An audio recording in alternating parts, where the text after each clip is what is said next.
அலி காமினியினுடைய இந்த இறப்பு நாடகத்தை கோட்டு படத்துல மறைமுகமா முன்னறிவிச்சிருக்காங்க. அந்த படத்துல ஜெயராம் நடிச்ச கதாபாத்திரத்தின் பெயர் நசீர், ஒரு முஸ்லிம் கதாபாத்திரம். அந்த நசீரான ஜெயராம் என்ற ராமன் கதாபாத்திரத்தை கழுத்துல குத்தி கொள்ற காட்சியும், அதுக்கு அடுத்தபடியா SATS இருக்குல்ல, சாட்ஸ், அந்த சாட்ஸ் டீம் சேர்ந்து he was such a fine fellow, it's really a big loss for சாட்ஸ் அப்படின்னு சொல்ற வசனங்கள் இருக்கு. அதாவது இந்த ஜெயராம் கதாபாத்திரம் ராமனை தான் குறிக்குது. ஆனா அது ஒரு முஸ்லிம் கதாபாத்திரமா காமிச்சு ஒரு முஸ்லிம் இறுதி சடங்குல இந்த ரா ஏஜென்ட்கள் ராமனுக்காக வருந்துற மாதிரி காமிக்கிறாங்க.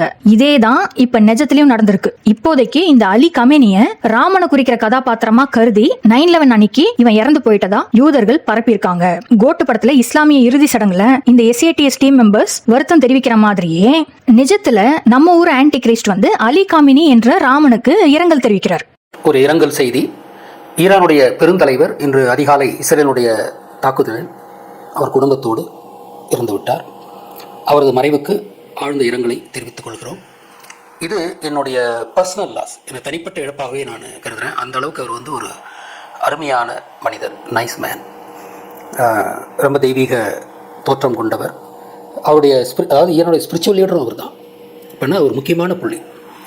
அவங்கள குறி வச்சு தாக்குனது மிகுந்த கண்டனத்துக்குரியது.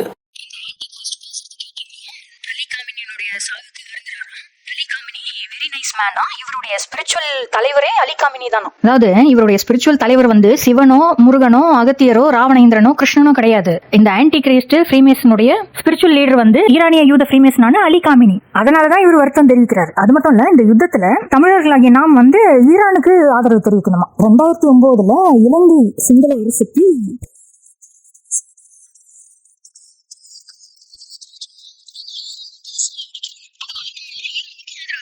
தமிழர்களை இனப்படுகொலை செய்ய உதவியவனுக்கு தமிழர்கள் ஏன் ஆதரவு தெரிவிக்கணும்? இந்த ஆள் இப்படி ஈரானுக்கு ஆதரவு கேட்டதுனால இந்த ஆன்டி கிரைஸ்ட் வந்து உண்மையிலேயே தமிழர்களுக்கான ஆள் இல்ல, யூதர்களுடைய ரகசிய ஏஜென்ட் தான் அப்படின்றது இது வரைக்கும் புரியாதவங்களுக்கு கூட இப்ப புரிஞ்சிருக்கும். தமிழ் இனப்படுகொலைக்கு உதவிய ஈரான் நாட்டு யூத தலைவனான அலி கமேனிக்கு இரங்கல் தெரிவிக்கணுமா, ஈரானுக்கு ஆதரவு தெரிவிக்கணுமா? ஏன்னா இதெல்லாம் புவிசார் அரசியல்லாம். இப்போதைக்கு இஸ்ரேல ஈரான் தான் அடிக்கிறான், அதனால ஈரானுக்கு தமிழர்கள் ஆதரவு தெரிவிக்கணும்னு இந்த ஆளு கேட்கறது மூலமா இவன் மறைமுகமா என்ன சாதிக்க பாக்குறான்னா, தமிழர்களுடைய கான்சியஸ்னஸ் குலைக்கணும். நமக்கே ஆபத்து இருக்கும் போது நம்மளுடைய கவனத்தை எதுக்கு இன்னொரு நாட்டு மேல, அது எந்த நாடா இருந்தாலும் இருக்கட்டும், நம்ம எதுக்கு இன்னொரு நாட்டுக்கு ஆதரவு தெரிவிக்கணும்? நாளைக்கு தமிழ்நாட்டிலேயே நம்மளுக்கு ஏதாவது ஒரு ஆபத்துனா எந்த நாடாவது வந்து நம்மளுக்கு உதவி பண்ணுவானா? தமிழர்களுக்கு உதவி பண்ணுவானா? ஒருத்தனும் வரமாட்டான். எல்லாம் நின்று வேடிக்கை பார்ப்பானுங்க. இலங்கையில இனப்படுகொலை நடக்கும் போது எல்லாரும் நின்று எப்படி வேடிக்கை பார்த்தானுங்களோ, கண்டுக்கலையோ, அதே மாதிரிதான் தமிழ்நாட்டுல நாளைக்கு ஏதாவது நடந்தாலும் எல்லாம் நின்று வேடிக்கை பார்ப்பானுங்க, இல்ல கண்டுக்க மாட்டானுங்க. அப்படி இருக்கும்போது எந்த நாட்டுக்கும் நம்ம ஆதரவு தெரிவிக்கணும்னு ஒன்னும் அவசியம் இல்ல. நம்ம நியூட்ரலாவே இருந்துக்கலாம். நம்ம கான்சியஸ்னஸ் நம்மளுடைய தற்காப்புக்கு தான் நம்ம முதல்ல பயன்படுத்தணும். இங்கேயே ஒன்னும் வாழல,